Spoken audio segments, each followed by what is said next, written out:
देखिए, जब कांग्रेस में अंतर्कलह मचा हुआ था तो उस वक्त मजबूरी में ही सही, लेकिन कांग्रेस आला कमान ने एक ऐसा कदम उठाया जिससे उन्हें अपनी खोई हुई जमीन वापस हासिल करने में कुछ आसानी हुई। उन्होंने चन्नी को मुख्यमंत्री घोषित किया। उसकी वजह से पहली बार, चूंकि दलित चेहरा था और पहली बार किसी बड़ी पार्टी द्वारा मुख्यमंत्री बनाया गया, मुझे लगता है कि कांग्रेस अगर चन्नी को मुख्यमंत्री का चेहरा ना घोषित करती तो आज कांग्रेस लड़ाई से बिल्कुल बाहर होती। चन्नी की वजह से कांग्रेस लड़ाई में है, लेकिन लड़ाई में आंकड़े बताते हैं कि आम आदमी पार्टी आगे है।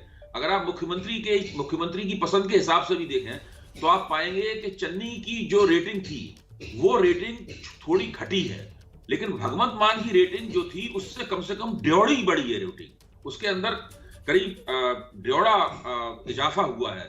तो ये स्थिति बताती है कि क्यों आम आदमी पार्टी ने भगवंत मान को मुख्यमंत्री पद का चेहरा घोषित किया। बिल्कुल, लेकिन इस सब के बीच विजय जी, वो क्रेडिबिलिटी का जो सवाल है, जिस तरीके से विपक्ष के निशाने पर भगवंत मान रहते हैं, और अभी हमने सुना एक जमीन से भी आवाज निकल कर आई कि साहब अपने पैरों पर ही खड़े हो जाए भगवंत मान, वही बहुत बड़ी बात होगी। ये बड़ी चुनौती है इस इमेज से बाहर निकलना भगवंत मान के लिए।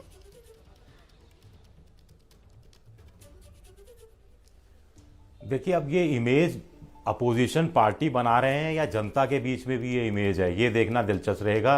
ये इमेज संगरूर में जब 2019 में वो लोकसभा का चुनाव लड़ रहे थे तब भी थी, तब मैं गया था, मैंने कवर किया था। तब भी अपोजिशन पार्टी के लोग यही आरोप लगाते थे हर अपनी रैली में कि अरे किस शराबी को संसद में भेजोगे, वो तो पैरों पर खड़ा नहीं हो पाएगा।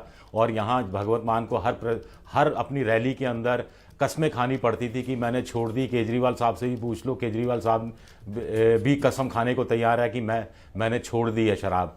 तो कुल मिलाकर ये मुद्दा बनता रहा है, लेकिन मुझे लगता है कि ये इतना बड़ा मुद्दा नहीं है। बड़ा मुद्दा भगवंत मान के सामने ये होगा कि किसान के जो दो संगठन खड़े हुए हैं मालवा से ही, उनका वो कैसे मुकाबला करते हैं। और दूसरा, अकाली दल पर बहुत कुछ डिपेंड करेगा। अगर अकाली दल अच्छा प्रदर्शन करती है तो भगवंत मान के लिए थोड़ी मुसीबत होगी, अकाली दल अगर थोड़ा मुश्किल में पड़ती है तो भगवंत मान के लिए थोड़ी आसानी होगी।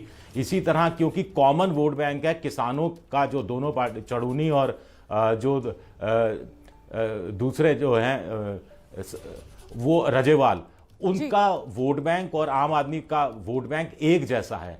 तो ये भी दिलचस्प रहेगा कि कैसे भगवंत मान उन चीज़ों को काबू करते हैं। शराब वाली बात मुझे लगता है कि थोड़ा पीछे छूट गई। ये बातों में आता रहेगा, चर्चा में चलता रहेगा, टॉकिंग पॉइंट होगा, लेकिन जनता की नज़र में ये मुझे नहीं लगता इतना बड़ा मुद्दा होगा।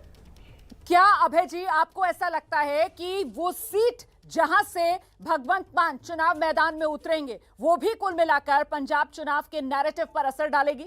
महत्वपूर्ण होगी वो सीट जहां से वो तय करेंगे चुनाव लड़ना? देखिए, मुख्यमंत्री पद का उम्मीदवार अपनी सीट जब चुनता है तो उसके पीछे काफी सोच विचार और काफी गणित उसके पीछे होता है, और वो सीट काफी संभाल के चुनी जाती है ताकि वो न केवल खुद चुनाव लड़े बल्कि अपने आसपास की सीटों पर, उस पूरे क्षेत्र के ऊपर अपना असर डाले। तो भगवंत मान के लिए सीट कौन सी होगी, ये निश्चित रूप से एक दिलचस्पी का विषय है।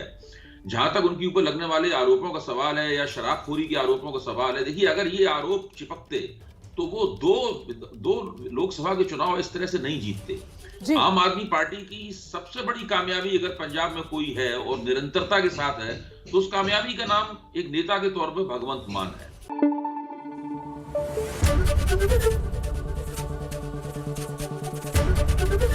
एबीपी न्यूज आपको रखे आगे।